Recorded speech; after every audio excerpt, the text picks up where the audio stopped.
Why, hello there.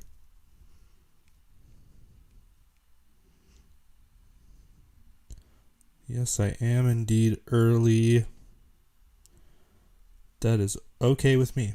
Because my wife is gone right now, and that's how that's going. Cool. So I'm on the Twits.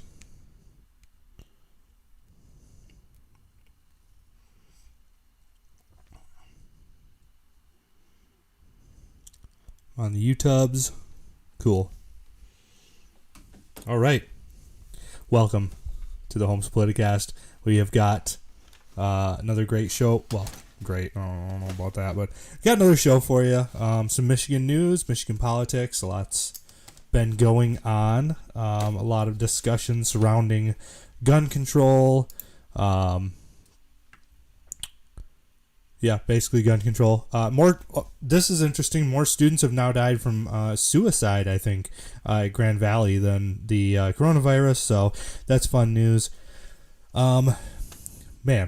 Students. It seems like students are a lot more depressed than they are sick. So, but of course, everybody that has a functioning prefrontal cortex kind of already knows that that's the case. So we're going to be diving into a lot of that, some gun control policies that Democrats want to implement that really won't do anything. We'll talk about that. I'm Anon Don. This is the Holmes Politicast.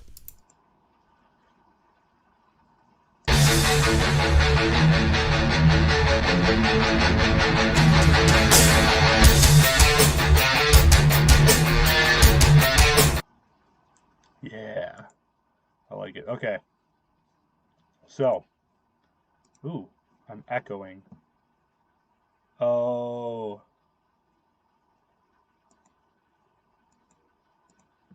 You know what? Give me just 1 second to fix my echo and fix my video capture. Because, see, every time I switch scenes, the video capture is like, oh, I can't do this much.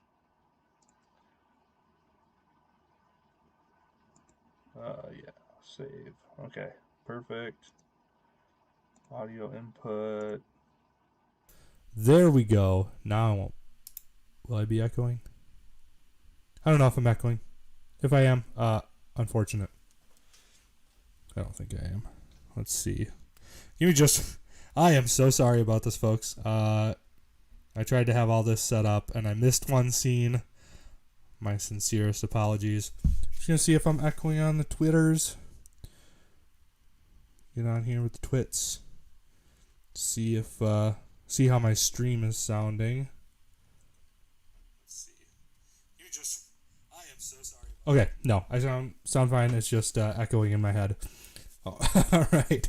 Got voices in my head. So, first up, the first Michigan county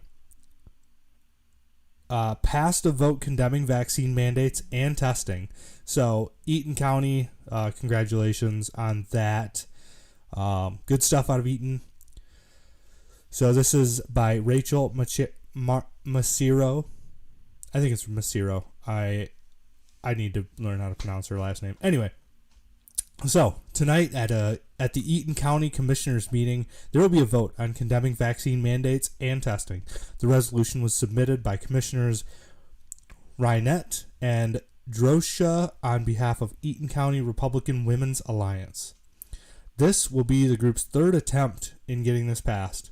Wow, third attempt. Got to start somewhere though.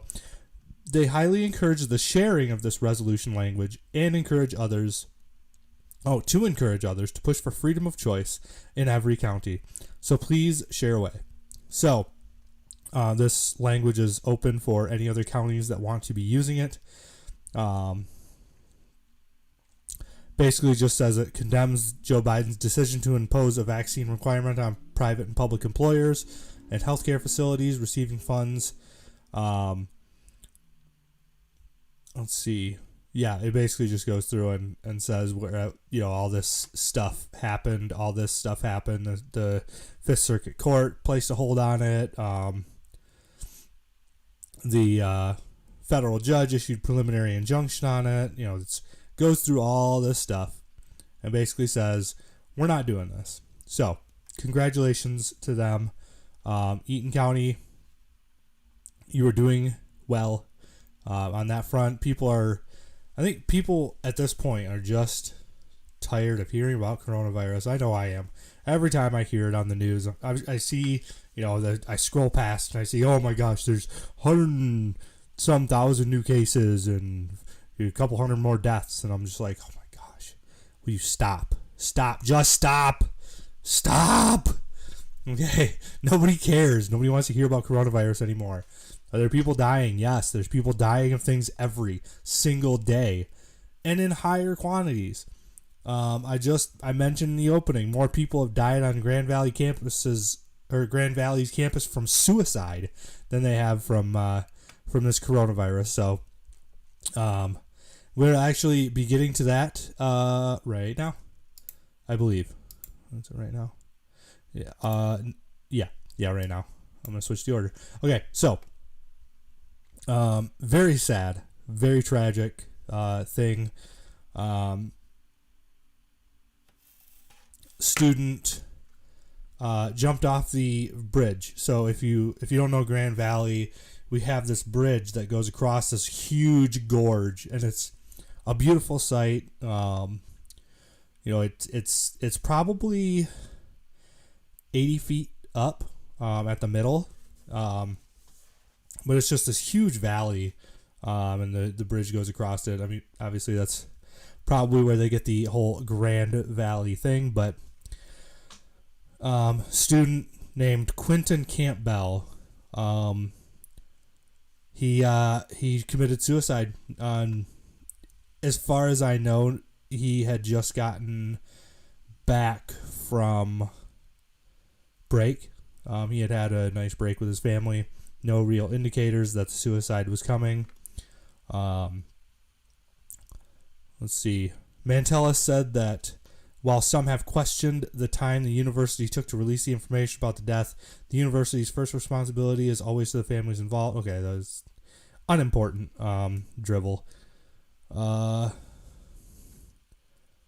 don't know why people question the time it took the university to release the information. It's interesting. We're in such a go-go world. You find out 10 seconds after Kyle Rittenhouse is acquitted that he's been acquitted. And then people are like, whoa, it took 2 days for the university to send out an email about this. Totally off the point. But I think what we're really needing to take away from this is something that the Lanthorn wouldn't print. They refused to print. Is that college students are facing severe depression. Not we, all of us, but college students in general, and I think people in general are just facing depression in massive numbers. We are unable to live a normal life. We go to class all day and we see these masked bots. There's very little social interaction on this campus.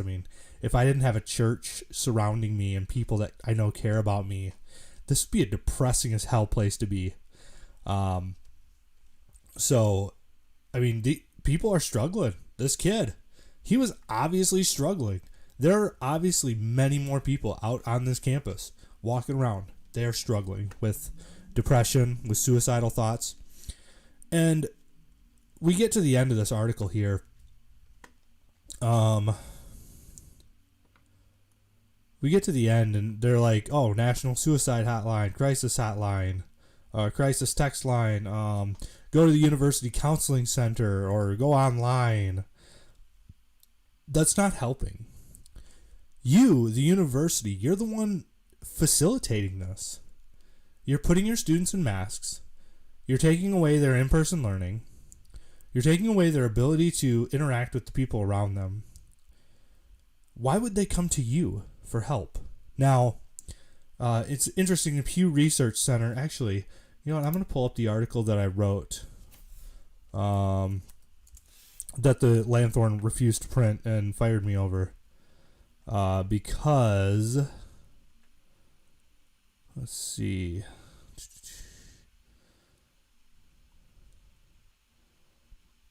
I don't know if I have it anymore. It's in here somewhere. It's just going to be difficult to find.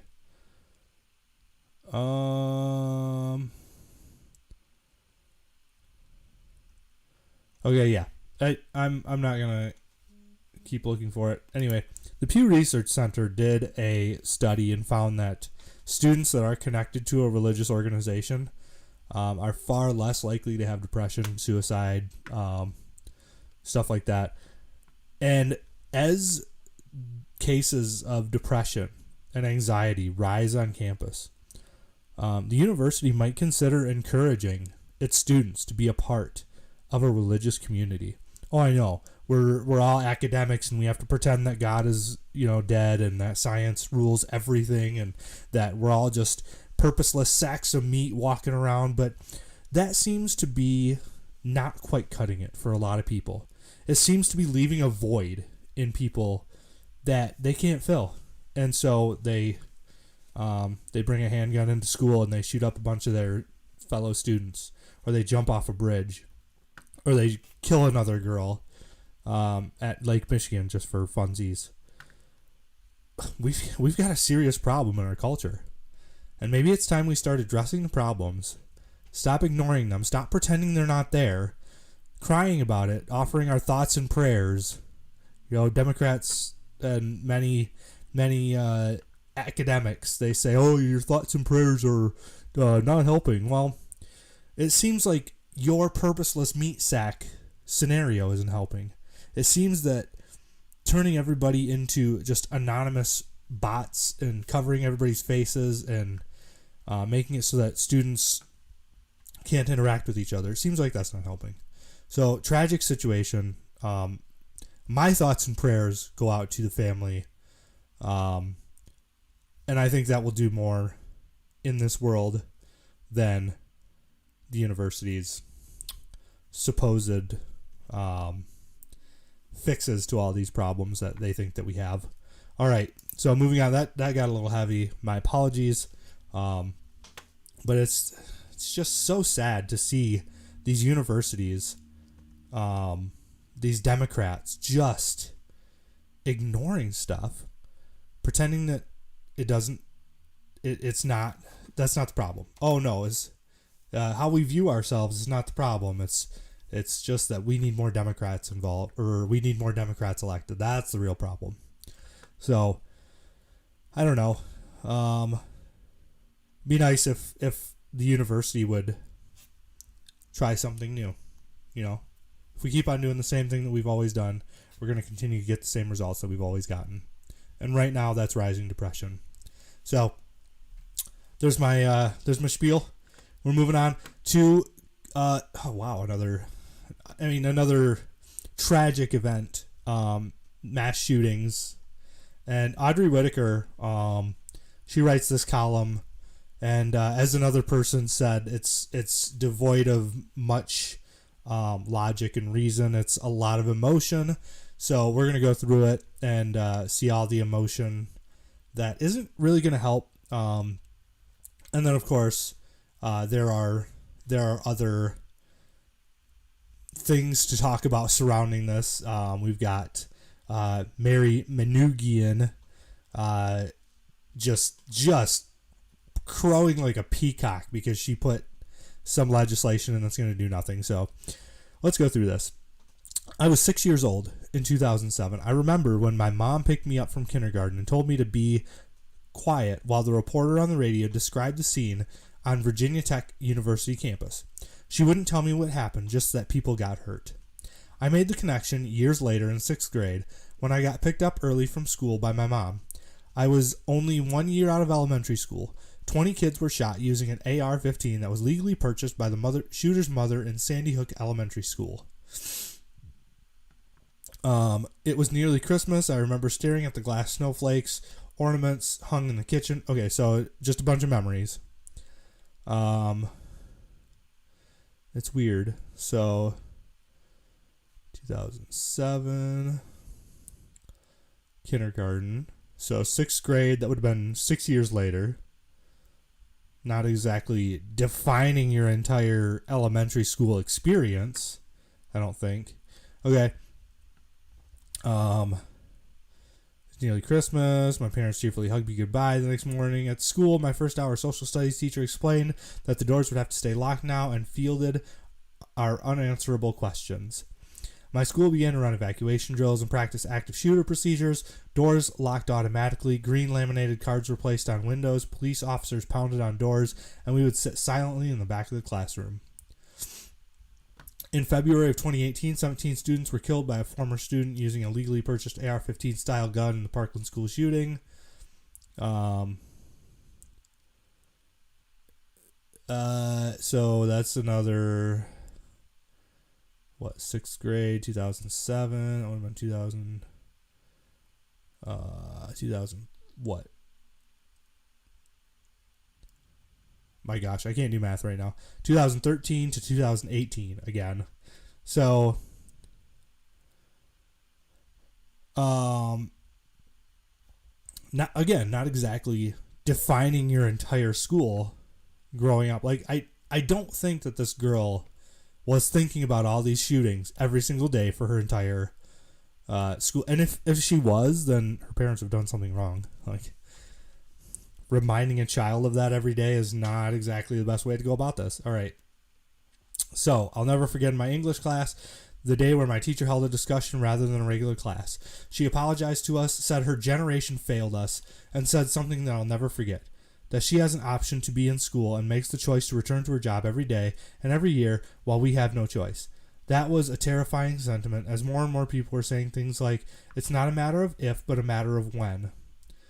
I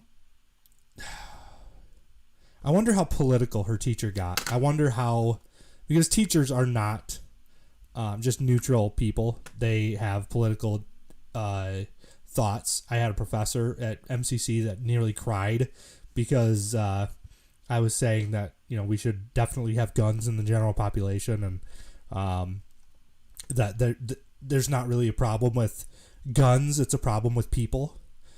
She nearly broke down in tears. She couldn't handle having a different idea given to her. But this teacher her English class is there to teach English. It's not there to deride their parents. Like, she apologized to us. She said her generation failed. Audrey, that's your parents in her generation. Your parents failed you? Have they? Have they really? Our generation has maybe failed a few. Our parents' generation has maybe failed a few students. Obviously, these shootings. One dead child is too many, but it's not exactly. We're not looking at thousands of dead children. It's not exactly a communist march across Europe, killing everybody in its path. Like, they're random events that you hear about because we have mass media. And again, years apart, they're getting closer. They're getting closer together, definitely. But again, I don't think that's a gun problem. We've had guns for 200 years in this country. It's not a gun problem. It's a human problem. So, we continue. My backpack had a 6-cent price tag pinned to it. My district organized a walkout. I took photos for the school paper instead of participating, but I still cried standing out there with my camera. I replayed what I saw on the news over and over again in my head. Afterward, we returned to class, and I thought about what I would use to barricade the door of every class I had that day. My dad still got the NRA magazine in the mail. He told me that if anyone ever started shooting, I should just hit the ground immediately. Why put the NRA thing in there? Like, the NRA isn't bad. They do a lot of good things. And the NRA didn't kill anybody. You cannot take the tool that somebody uses and then transfer blame from that tool to an entire group of people that use that tool. That's like saying that all lumberjacks are responsible for the Texas Chainsaw Massacre. That's silly. You wouldn't say that. But somehow we've done that with guns because they are a weapon specifically. It's not good logic. The people that are to blame are the shooters. That's it. Maybe their parents, if they were as irresponsible as the Crumbleys were. In June of 2018, I attended a student journalism conference in Washington, D.C. Oh, goodness. One of the speakers lauded the work of young people, calling us the Parkland generation. She meant it as a compliment, that we were activists and change makers. I came away with the somber realization that school shootings had defined my educational career. Again, not exactly definitional. If you were thinking about these things every single day, all day, every year, there was something wrong with the people reminding you of them every single day of every year. You obviously made it through, as hundreds and thousands of kids do. Like, again, the statistics, the children that have not been shot compared to the ones that have been shot is just staggeringly different. When you consider how many children make it through school without being shot, it's not a gun problem. It might be a human problem. Or it could be a public school problem. I mean, I'm throwing that one out there too. I think public schools are awful. They're breeding grounds for all kinds of destruction and just absolutely horrible philosophy. You've got teachers that are, taking their English classes and using them to indoctrinate children, to tell them how horrible guns are. I digress. They didn't even realize what happened. The kid didn't shoot anyone. That's how every lockdown felt. The kid didn't shoot anyone. What is she talking about? Oh, sorry, I skipped it. Okay, so I was a high school senior in the fall of 2018, the worst year for school shootings in the U.S. I was waiting to be picked up when a student drove by in a truck and stuck their gun out of the window. In that moment, I thought, this is it. I'm getting shot. And as the truck continued to drive away, I turned and ran across the street, my sister and her friend following behind me. So I'm just gonna go ahead and say I don't think that somebody put their gun out of the truck window and pointed it at you. Maybe, but could have been anything. I don't. It could have been a BB gun. I doubt somebody was just driving around pointing a gun at people. That'd be a little weird. That sounds far-fetched to me. Anyway, this week, 4 students in Michigan. Oh, yeah. So then comes the thing. That's how every lockdown felt. So this week, 4 students in Michigan were shot and killed in school. A school only an hour away from where I grew up. These kids probably grew up with some of the same Metro Detroit traditions that I did. There are 82 Oxford graduates here at Grand Valley State University. Michigan schools, including my former high school, were closed, evacuated, and locked down for the following days due to threats. The trauma of this tragedy will impact students in our communities and across the state for years to come. Well, maybe, but again, only if we sit and continue to think about it all day, every day, and do nothing and make useless laws, then it will. But I digress. When I was in high school, I thought that I wouldn't. Okay, so I'm just going to skip down to the bottom here. In 2018, 58% of people under 30 supported a ban on assault weapons. What does that mean? That doesn't mean anything. Assault weapons is not a category of weapon. While 73% said gun control laws should be stricter. However, 18 through 24-year-olds have the lowest voter turnout by age group. While turnout in this age group increases for the 2020 presidential election, still about half the eligible voters came out to vote. Okay, so we're going to just end right there because this is all an emotional kind of thing. And it's not really going anywhere. She's got no suggestions. She's got nothing really to offer. So, I mean, luckily nobody reads the Lanthorn, but like 4 people on campus read the Lanthorn, so, that's the good part about it. The bad part is that we've got hundreds of newspapers all across the country, and not a single one of them is offering a real opinion, a real substantial way of stopping this. Now, I talked earlier in the opening about Mary Manoogian. Manoogian.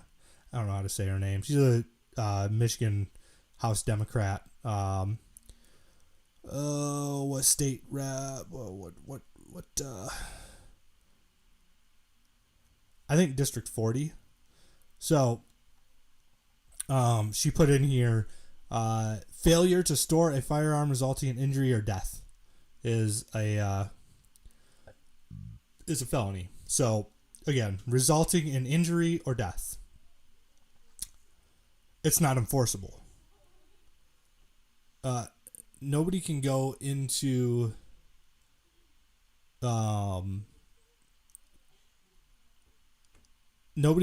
your home and check to see if your firearm is stored properly. It has to result in injury or death. So,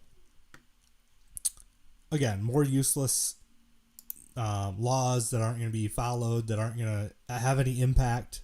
We're going to get to the next school shooting, and they're going to say, "Oh, well, we didn't take guns away from everybody, and that's why there's a school shooting now, and oh my gosh, we got to take all guns away from all people, and they should never have anything ever again." And that's going to be again what we get to. So I am very distracted. Okay, so we got our lawmakers actually doing something useful.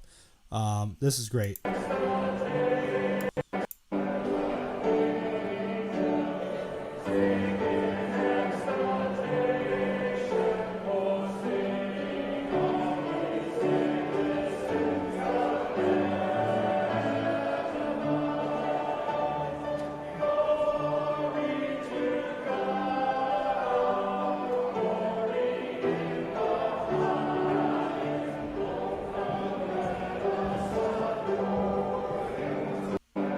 So that is the most useful thing that our representatives have done all year.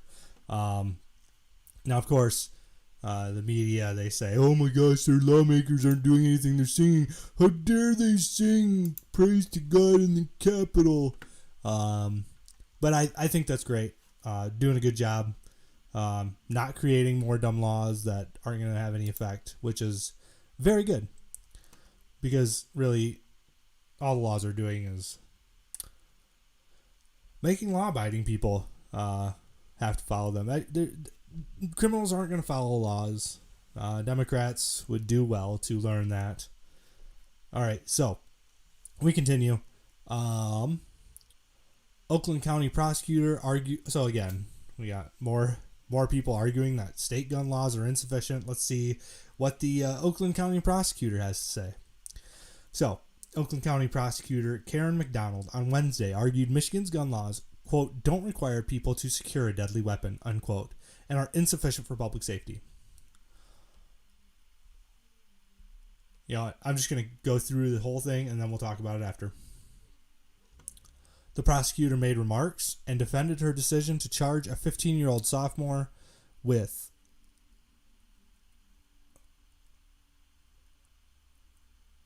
okay, yeah, my wife is over with her friend. So, if you hear giggling, you know, that's what's going on. So, the prosecutor made remarks and defended her decision to charge a 15-year-old sophomore as an adult in connection with a deadly November 30th shooting rampage at Oxford High School during an interview with Stephen Henderson on WDTE-FM 101.9. McDonald told Henderson that there are, quote, very few gun laws in Michigan. While guns can't be purchased in the state by those under 18, she said minors can be with a parent while they make a weapon purchase, and children can be with parents to fire guns at the shooting range. Yeah, that's been the way it is for a long time. There are many responsible gun owners, but there is no safe storing law in Michigan. We don't require people to secure a deadly weapon, she said. I don't see asking that as in any way restricts anyone's right to possess a gun. It does, but we'll get there. So, this kid is charged with 24 counts, including first-degree murder and terrorism, in the shooting that left 4 high school students dead and 7 others injured. His parents, James and Jennifer, the Crumbleys, are each charged with 4 counts of involuntary manslaughter. All 3 pleaded not guilty and are being held in Oakland County Jail pending further hearings in January and February. McDonald said during the Wednesday interview on Detroit Today, noted the Crumbleys purchased their son a handgun and publicly posted on social media that it was a, quote, early Christmas present. I'm not against guns, said McDonald, adding, I grew up in a house with guns. Interesting. She grew up in a house with guns and she managed not to shoot anyone. Doesn't seem to be a problem with guns. Maybe it's a problem with the people. But in the Crumbly case, McDonald contends no precautions were taken to ensure the weapon didn't end up in the school with children running for their lives. The parents stored the weapon in their bedroom, the defense attorney had said. Gun owners, unless they are licensed to carry a concealed weapon, are required to store weapons and ammunition separately when moving them in a vehicle. When McDonald added that unless someone has been determined to be mentally ill or has been institutionalized, there is nothing to stop someone mentally ill from obtaining a firearm in Michigan. I think we can agree that we all know people who shouldn't own a weapon, she said. McDonald also said, despite criticism, she stands by her charging decisions in the case. Based on all the evidence I have seen, it is an appropriate charge for the child. This is not like any juvenile life or case I've reviewed. No way would I take the chance with him being released when he is 21 years old, McDonald said. McDonald did not elaborate Wednesday on what other actions, if any, she might pursue regarding the state's gun law. The prosecutor earlier this month pulled out a call to end gun violence in schools in the country and said she's hoping to move the needle on appropriate gun control legislation. State Senator Rosemary Bayer, a Democrat of Beverly Hills, whose district includes Oxford High School, has authored a bill banning high-capacity magazines, limiting them to 10 rounds. They just do nothing, and they posture, and they're so proud of it. The Republican-controlled legislature has consistently resisted imposing new restrictions on firearms. Earlier this month, Senate Majority Leader Mike Shirkey of Clark Lake told reporters that there would be a time to determine whether the lawmakers should act after the Oxford shooting. I'm not going to rest with just prosecuting this case, McDonald said Wednesday. I'm going to do everything I can to make certain this doesn't happen again. This is a tragic event, and the kids across the state need to know it's safe to go to school. So, we're going to go and we're going to talk about this because, my goodness. All right. So, very few gun laws in Michigan. Yes, that has been the case for a very long time. Incidentally, there have been very few mass shootings in Michigan. And the place with the highest amount of gun control laws, Detroit, has also the highest murder rate. I don't understand what it's going to take to get Democrats to look at the places that have the most gun control laws and realize that the more gun control laws that you have, the more criminals you're going to have. Because the only thing a gun control law does is removes guns from the hands of law-abiding people. Now, imagine for me, if you will, this kid with his brand new handgun walks into a school where every child has a handgun. Okay? Just for the sake of argument. Okay, everybody there has a handgun. Now he pulls out his handgun and he shoots the first child. And he then has 15 handguns pointed at him. That's one death as opposed to 4. Right? That's one death or injury, maybe even just an injury, as opposed to 4. Same situation, or same kind of situation.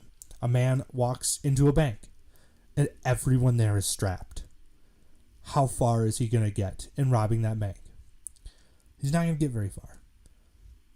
Another situation, you're walking down the street, and somebody points a gun at you and says, give me your wallet and your cash. And everybody else in town has a gun, so he immediately has somebody across the street running across the street, pointing his gun at him, telling him to get away. I mean, you may say, oh, this sounds like the Wild West. But in all of these situations, the only person to get hurt is the bad guy, and maybe one innocent person. If everybody has a gun, you don't have mass shootings. You have a single shooting and then the bad guy's dead. That's it. And when Democrats finally get it through their head, I don't think they will, because I don't think they want to. I really do think that they just want guns gone. There is going to be no change in the school shootings. There's going to be no change in any of these kind of mass shootings until the gun control laws are gone. We need to get rid of them, not implement more. The more gun control laws we have, as evidenced in every single Democrat-run city, the more crime there is. The less good people have guns, the more the bad people win. So McDonald actually says she grew up with a gun. She managed not to kill anyone. She mentioned this high capacity magazine thing. I don't see what that will do. The shooter had like 3 magazines with him, I think, if I'm remembering the facts correctly. And regardless of how many bullets a magazine holds, you can always have multiple, and they switch out with a click of a button and a snap of the wrist. Like, limiting Rosemary Bayer limiting magazine size, that does quite literally absolutely nothing. It gives maybe 2 more seconds in between reloads. So I don't know why they.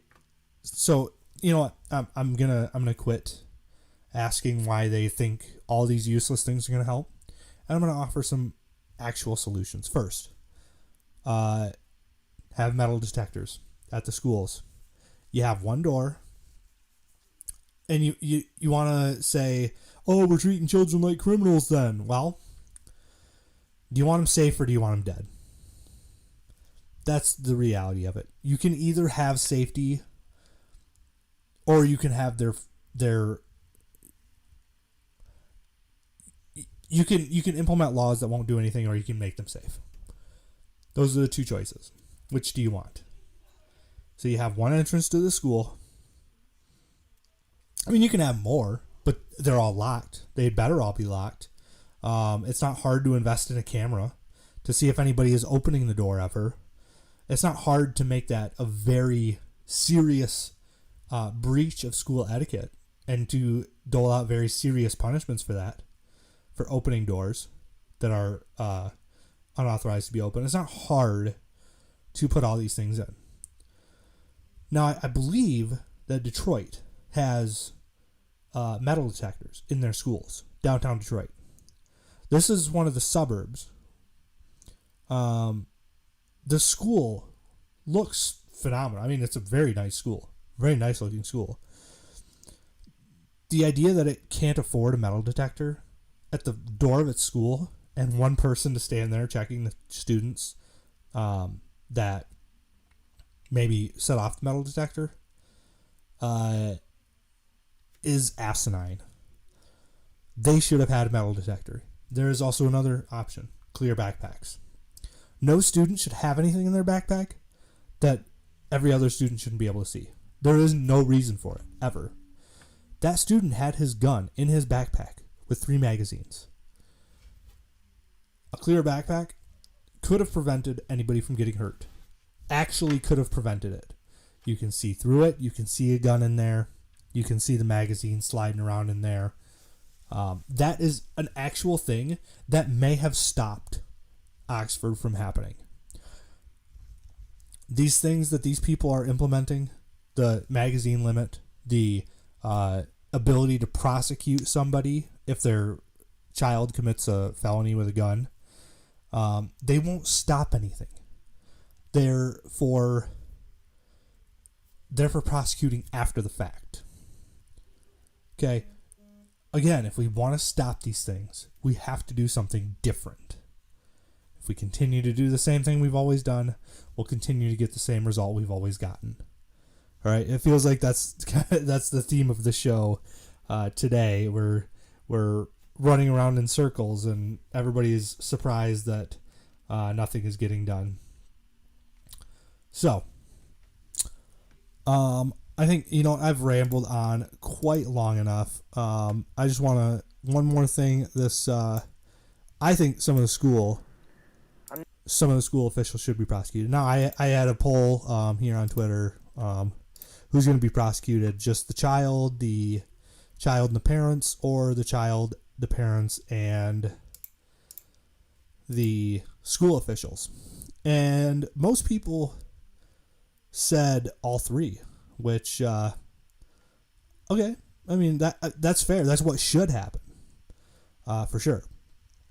I'm not finding it. It was a while ago. It's like yesterday. Yeah, I can't find it. Oh well. Most people said it would be both, or all three.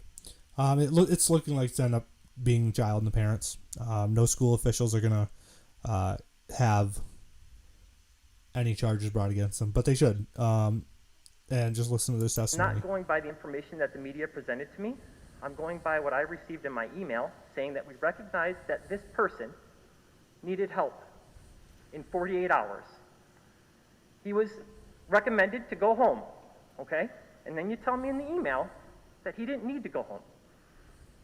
That contradicts itself a little bit, okay? And I apologize because I'm very nervous, but the fact is clear. He was told that he needed help.